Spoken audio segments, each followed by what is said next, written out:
Thank you very much for giving me this opportunity and also to be part of the panelists in this very important conference on marine spatial planning.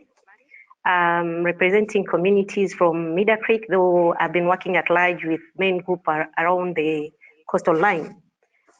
And I'll just go straight to the environmental pressures. At Meadow Creek, the community, they've involved themselves in different activities in conservation, but still we are facing some challenges which are uncontrolled, like the issue of habitat loss. And in Meadow Creek, we'll say the issue of habitat loss is mainly caused due to sea level rise at Meadow Creek. We've been seeing for the last 5-10 years, we've seen that the level of water from Meadow Creek is too high. You can see the picture shown. Water is along the creek. Sometimes it flows even to community lands, which has not been there for the last, I'll say 20 years back. But now we are facing those challenges. There's high level of sea rise. And the point number 2 issue for sea erosion, you find that because the sea rise is too high, there are a lot of channels which are being formed by high tide water. So it causes erosion, and to an extent that you find that sometimes it brings in soil from the mainland to the creek. And we find that there are some areas we find that like we have sand which is not coming from the sea, but the sand which is being derived from the mainland. And these are the causes mainly from agriculture. You find people that are living close to the creek. So every year, every time when they open their land where they're doing farming, of course, they disturb the land and will have loose soil. At the end, you find all this sand and soil will get back to the creek. Another second challenge as a pressure to Meadow Creek, the issue of population expansion.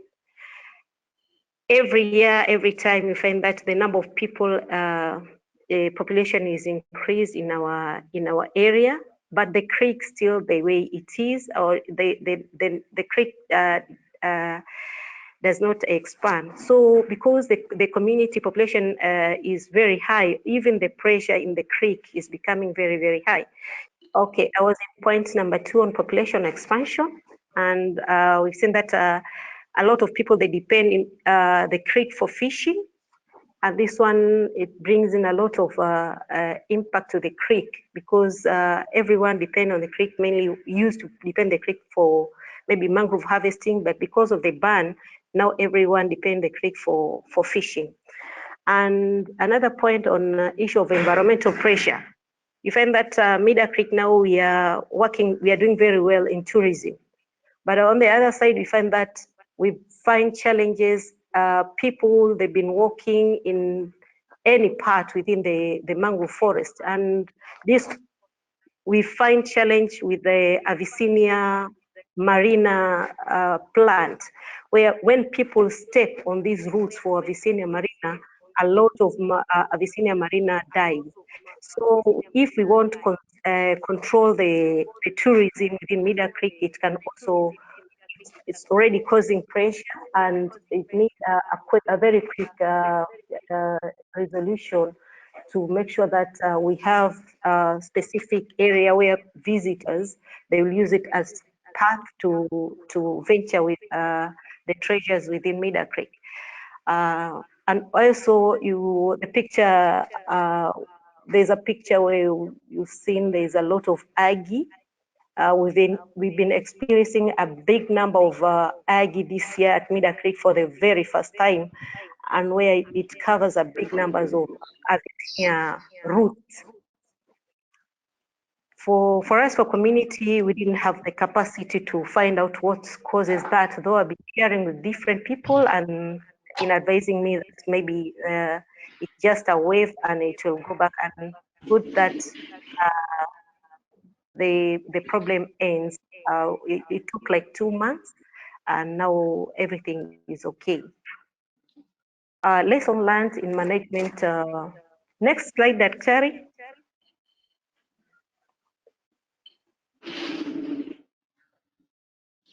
Okay. Lesson learned in management of these environmental pressures. In Media Creek, we found that women and youth, they have a big role in environmental conservation.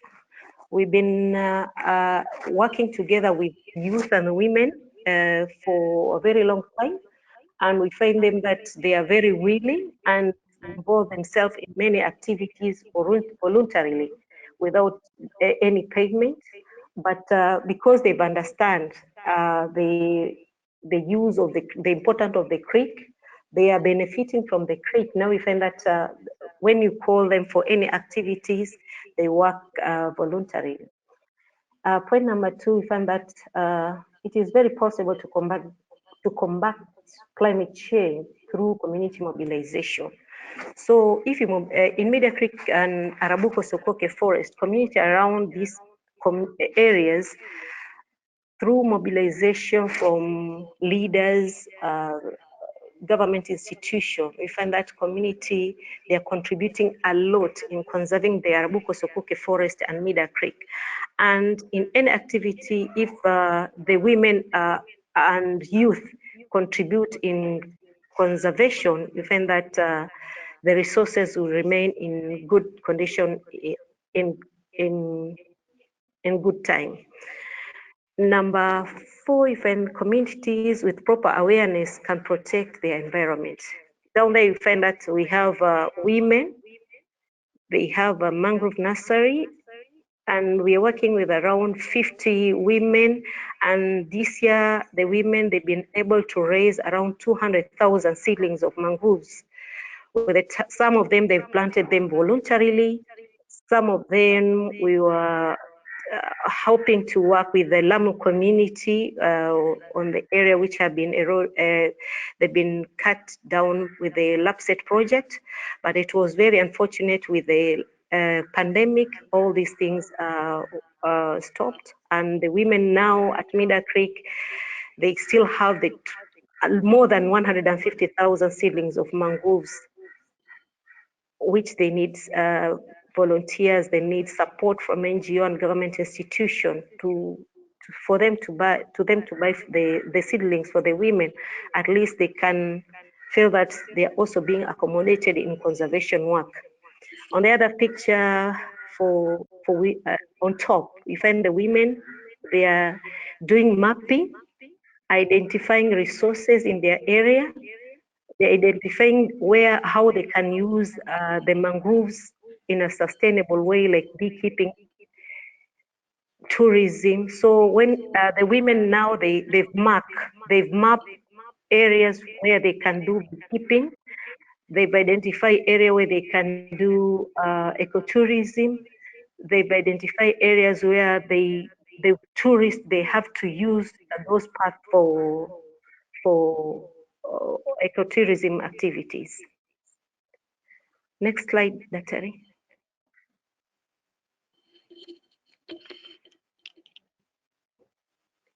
Okay, what an marine spatial planning process should be considered.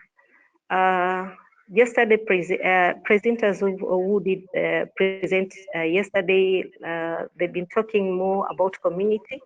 They've been touching issues where community contributes a lot in conservation, and how community they have to be involved. The unique marine resources within an ecological zone. In Media Creek, I will first talk about the cultural heritage we have at Media Creek. So in Media Creek, we find that mangrove is part of our heritage. As we are all aware that mangrove are termite resistant. They only grow down the coastal line, and Media Creek is one of the area where we have highly reproductive mangrove forest. But at the end, the community themselves, how do they conserve? How are they taking mangrove forest? So like on the other side, you've seen the group of old women, old men sitting together, and we're having meeting discussing how men should come up with the rules and regulations in working within Media Creek.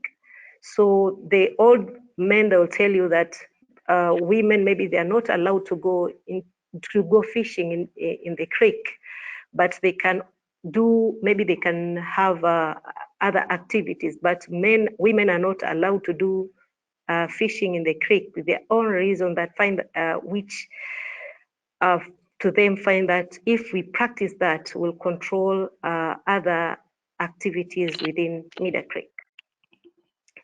Another thing, second point on natural, Meadow Creek is part of Arabuko Sokoke Forest. So the high mangrove, reproductive mangrove forest in Meadow Creek, they have a relationship with the Arabuko Sokoke forest. So when we talk about Meadow Creek and when you're planning for Meadow Creek, we should also consider Arabuko Sokoke forest, because there's a lot of underground seepage which get into the creek, and this one counts Meadow Creek to be part of Arabuko Sokoke Forest. So in all these activities, when you are doing planning for Meadow Creek, we should also consider Arabuko Sokoke Forest, and considering Arabuko Sokoke Forest not in terms of natural habitat, but also on issue of resource management, resource use management, institutional analysis, and activities, because what appears in Meadow Creek, what community applies to Meadow Creek, are they the same community members who do the same thing in Arabuko Sokoke Forest. Point number 3, the issue of flora and fauna. Meadow Creek is under UNESCO Biosphere Reserve, and we find that it have its own attraction.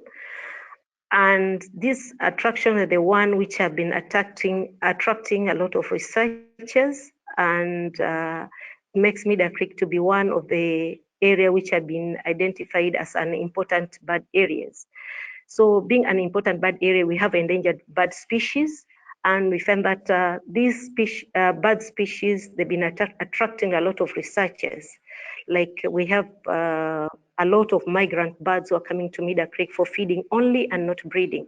So there's need to protect this flora and fauna for Meadow Creek, not only for research only, but also for community to enjoy the biodiversity within the marine ecosystem.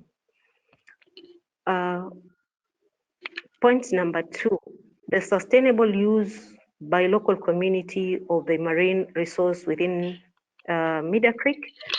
So Meadow Creek, we are doing a lot of activities in tourism, and their youth, they do a lot of activities in tourism, like canoe riding, bird watching. They participate in research activities on avitourism. Another one, Meadow Creek, we are also doing fishing activities.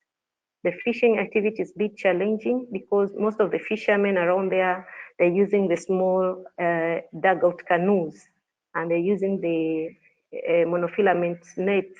To them, sometimes they're getting challenges on this. And they use the small size, they are using canoes, so they can't go out of the creek. They have to do the fishing within the small area around the creek. Leisure, it's a nice place to come and enjoy the flora and fauna for Meadow Creek. On research, Meadow Creek, there are many researchers who have been coming to Meadow Creek, and we found that it's good for us to get the information about what they've found at Meadow Creek. But one of the challenges we found that to be considered on research at Meadow Creek, we find that most of the researchers, they should share information and data for what they found at Meadow Creek. And through research work, there is barrier of articulation. After the research work, the information is not coming very clear to the community, and also between government institutions and researchers. So we find that there is high need for sharing this information and data after the research work. Also want to add on research work, like what Dr. Tudor put it yesterday, we have to change our role of working with community.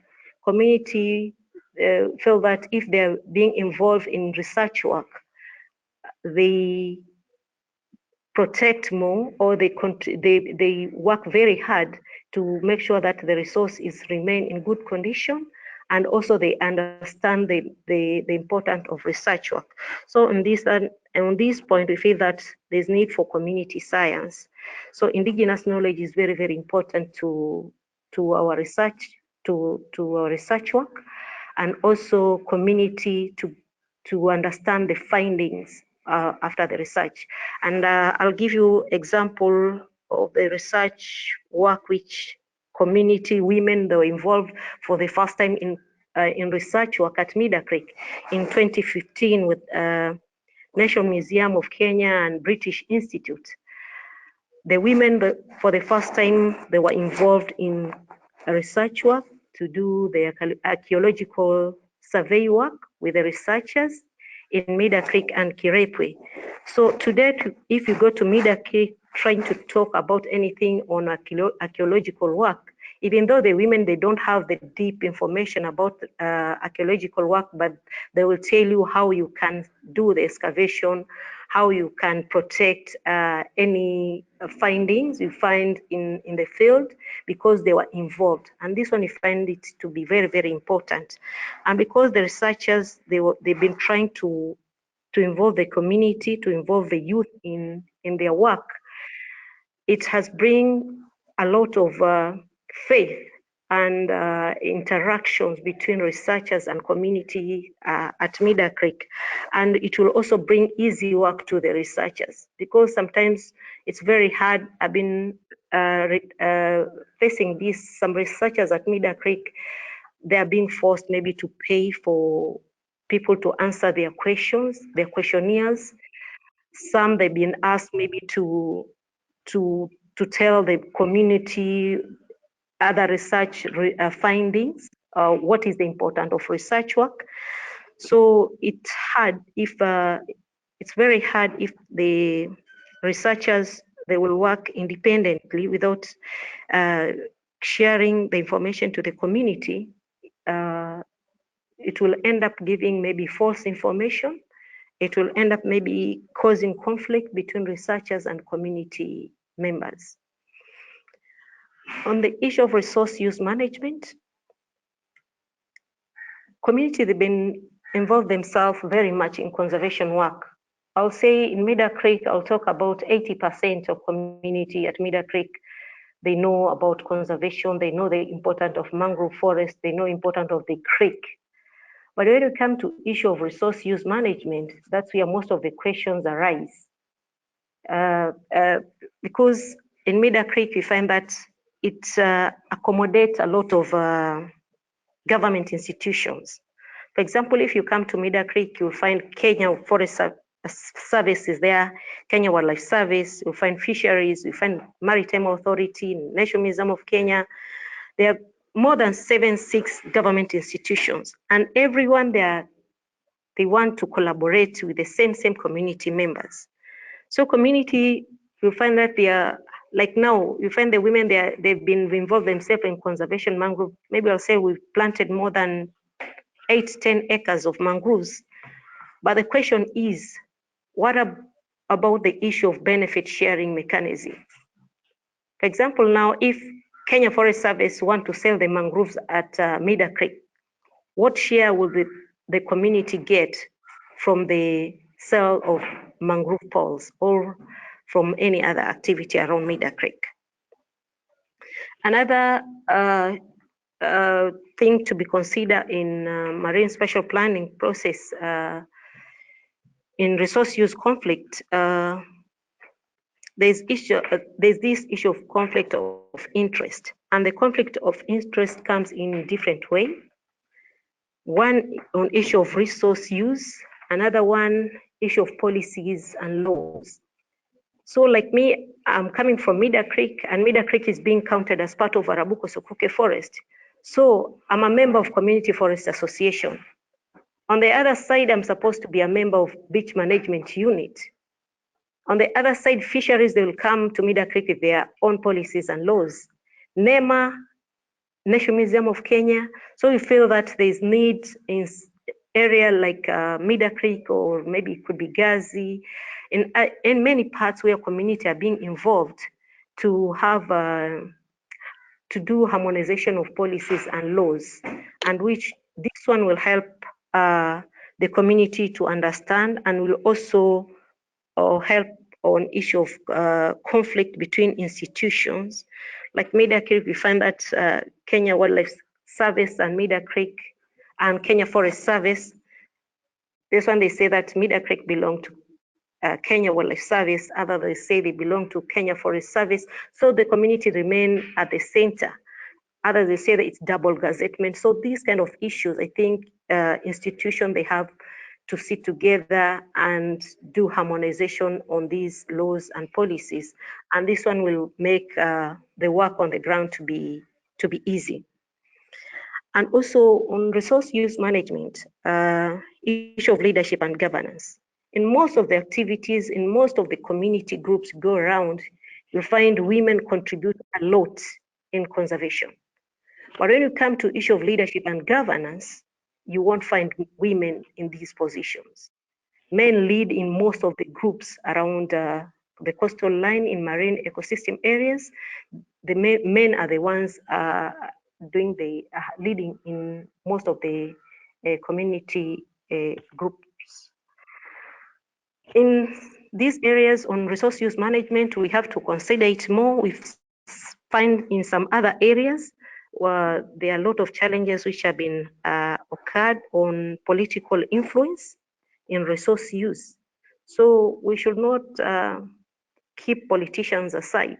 We have to involve them in our work, in our activities, to understand the importance of our work. Even in the marine spatial planning process, we have to share what we are discussing, because at the end they have very big influence on the ground. And if we leave them aside, they can cause a very big harm to our marine ecosystem. All communities within which marine resources have been interacting, utilizing these resources. In Mida Creek community on international trading, we find that the community, they've been involved in ecological research on which has been discovered the ancient settlement in Kirepwe. It's one of the islands within Mida Creek. We have a place like Sita, Kadaina, and Jafisi. These are some of the area where, and some of them they are within the mangrove forest. So the international trading for maybe during ancient time, we find that there was a lot of trading on mangroves. And through these, the discoveries which have been found within Mida Creek, we find that there's a history in relation of marine ecosystem and the international trading within Mida Creek. The fourth one, the climatic factors affecting the areas. There are a lot of challenges, factors which have been affecting Mida Creek and the marine ecosystem at large. You've seen sometimes we have prolonged droughts. If we have prolonged droughts, you don't have enough rains. We find that even the mangrove we raise, most of them sometimes die. And also community, they do a lot of mangrove rehabilitation. But sometimes we find that at some stage, most of them are being affected by barnacles. So we also urge, or we ask researchers also to do more research at Mida Creek. We've been doing a lot of planting at Mida Creek, but there are cases of barnacles, and to some extent, some of the mangrove died. Community access to the marine zone. You can see we have the boardwalk. It's one of the facility we have at Mida Creek. And we also have the last picture you've seen, we have the incoming restaurant for Bidii na Kazi women group called the Dough House Restaurant, we've been getting the chances to construct the restaurant within the mangrove forest. And this one will also motivate the community to contribute more in conservation because they're getting direct benefit from the mangrove ecosystem. Next slide, Daktari.